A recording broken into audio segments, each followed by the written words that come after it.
नमस्कार। हमारे आध्यात्मिक कथाएं चैनल में आपका स्वागत है। मैं आज आपके लिए लेकर आई हूँ हरितालिका तीज की कहानी। भाद्रपद शुक्ल तृतीया को हरितालिका व्रत किया जाता है। सुहागिन स्त्रियाँ इस दिन शंकर पार्वती की बालू की मूर्ति बनाकर पूजा करती है। सुंदर वस्त्रों, कदली स्तंभों से घर को सजाकर नाना प्रकार के मंगल गीतों से रात्रि जागरण करती है। एक बार भगवान शिव ने पार्वती जी को उनके पूर्व जन्म का स्मरण कराने के उद्देश्य से इस व्रत के महात्म्य की कथा कही थी।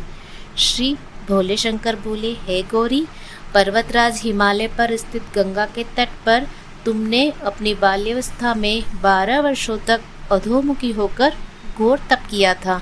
इतनी अवधि तुमने अन्न न खाकर पेड़ों के सूखे पत्ते चबाकर व्यतीत किए। माघ की विकराल शीतलता में तुमने निरंतर जल में प्रवेश करके तप किया। वैशाख की जला देने वाली गर्मी में तुमने पंचाग्नि से शरीर को तपाया। श्रावण की मूसलाधार वर्षा में खुले आसमान के नीचे बिना अन्न जल ग्रहण किए समय व्यतीत किया। तुम्हारे पिता तुम्हारी कष्ट साध्य तपस्या को देखकर बड़े दुखी होते थे, उन्हें बड़ा क्लेश होता था। तब एक दिन तुम्हारी तपस्या तथा पिता के क्लेश को देखकर नारद जी तुम्हारे घर पधारे। तुम्हारे पिता ने हृदय से अतिथि सत्कार करके उनके आने का कारण पूछा। नारद जी ने कहा, हे गिरिराज, मैं भगवान विष्णु के भेजने पर यहाँ उपस्थित हुआ हूँ। आपकी कन्या ने बड़ा कठोर तप किया। इससे प्रसन्न होकर वे आपकी सुपुत्री से विवाह करना चाहते हैं। इस संदर्भ में आपकी राय जानना चाहता हूँ। नारद जी की बात सुनकर गिरिराज गदगद उठे। उनकी तो जैसे सारे क्लेश ही दूर हो गए। प्रसन्न चित्त होकर वे बोले, श्रीमान, यदि स्वयं विष्णु मेरी कन्या का वरण करना चाहते हैं तो भला मुझे क्या आपत्ति हो सकती है। वे तो साक्षात ब्रह्म हैं। हे महर्षि, यह तो हर पिता की इच्छा होती है कि उसकी पुत्री सुख संपदा से युक्त पति के घर की लक्ष्मी बने। पिता की सार्थकता इसी में है कि पति के घर जाकर उसकी पुत्री पिता के घर से अधिक सुखी रहे। तुम्हारे पिता की स्वीकृति पाकर नारद जी विष्णु के पास गए और तुम्हारे ब्याह के निश्चित होने का समाचार सुनाया। मगर इस विवाह संबंध की बात जब तुम्हारे कान में पड़ी तो तुम्हारे दुख का ठिकाना न रहा। तुम्हारी एक सखी ने तुम्हारी इस मानसिक दशा को समझ लिया और उसने तुम्हें उस विक्षिप्तता का कारण जानना चाहा। तब तुमने बताया, मैंने सच्चे हृदय से भगवान शंकर का वरण किया है, किंतु मेरे पिता ने मेरा विवाह विष्णु जी से निश्चित कर दिया है। मैं विचित्र धर्म संकट में हूँ, अब क्या करूँ। प्राण छोड़ देने के अतिरिक्त अब कोई उपाय शेष नहीं बचा। तुम्हारी सखी बड़ी ही समझदार और सूझबूझ वाली थी। उसने कहा, सखी, प्राण त्यागने का इसमें कारण ही क्या है। संकट के मौके पर धैर्य से काम लेना चाहिए। नारी के जीवन की सार्थकता इसी में है। पति के रूप में हृदय से जिसे एक बार स्वीकार कर लिया, जीवन पर्यंत उसी से निर्वाह करें। सच्ची आस्था और एक निष्ठता के समक्ष तो ईश्वर को भी समर्पण करना पड़ता है।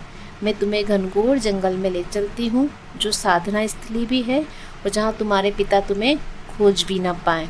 वहाँ तुम साधना में लीन हो जाना। मुझे विश्वास है कि ईश्वर अवश्य ही तुम्हारी सहायता करेंगे।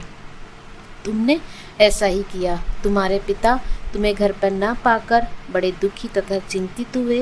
वे सोचने लगे कि तुम जाने कहाँ चली गई। मैं विष्णु जी से उसका विवाह करने का प्रण कर चुका हूँ। यदि भगवान विष्णु बारात लेकर आ गए और कन्या घर पर न हुई तो बड़ा अपमान होगा। मैं कहीं मुंह दिखाने के योग्य भी नहीं रहूँगा। यही सब सोचकर गिरिराज ने जोर शोर से तुम्हारी खोज शुरू करवा दी। इधर तुम्हारी खोज होती रही, उधर तुम अपनी सखी के साथ नदी के तट पर एक गुफा में मेरी आराधना में लीन थी। भाद्रपद शुक्ल तृतीया को हस्त नक्षत्र था। उस दिन तुमने रेत के शिवलिंग का निर्माण करके व्रत किया। रात भर मेरी स्तुति के गीत गाकर जागी। तुम्हारी इस कष्ट साध्य तपस्या के प्रभाव से मेरा आसन डोलने लगा। मेरी समाधि टूट गई। मैं तुरंत तुम्हारे समक्ष जा पहुंचा और तुम्हारी तपस्या से प्रसन्न होकर तुमसे वर मांगने के लिए कहा। तब अपनी तपस्या के फलस्वरूप मुझे अपने समक्ष पाकर तुमने कहा, मैं हृदय से आपको पति के रूप में वरण कर चुकी हूँ। यदि आप सचमुच मेरी तपस्या से प्रसन्न होकर यहाँ पधारे हैं तो मुझे अर्धांगिनी के रूप में स्वीकार कर लीजिए। तब मैं तथास्तु कहकर कैलाश पर्वत पर लौट आया। प्रातः होते ही तुमने पूजा की समस्त सामग्री को नदी में प्रवाहित करके अपनी सहेली सहित व्रत का पारणा किया। उसी समय अपने मित्र बंधु व दरबारियों सहित गिरिराज तुम्हें खोजते खोजते वहां आ पहुँचे और तुम्हारी इस कष्ट साध्य तपस्या का कारण तथा उद्देश्य पूछा।